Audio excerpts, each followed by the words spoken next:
Hi guys, আসসালামু আলাইকুম।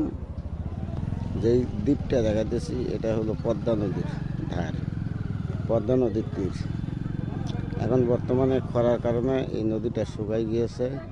পদ্মা নদীর ধার কিছু আছে বালুচর, ওখানে বাদাম আবাদ হয়।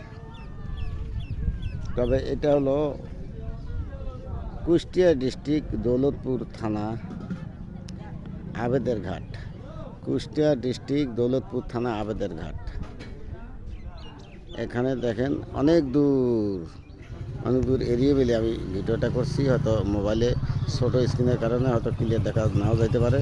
দেখেন উঁচু থেকে নিচ দিকে মোটরসাইকেল নামাইতেছে। দেখেন এগুলো শুধু পাথর দিয়ে রাস্তা ঘাট ধারি বান্ধাই করা হয়েছে, যাতে যেন পানি উঠলে ভাঙে না যায়।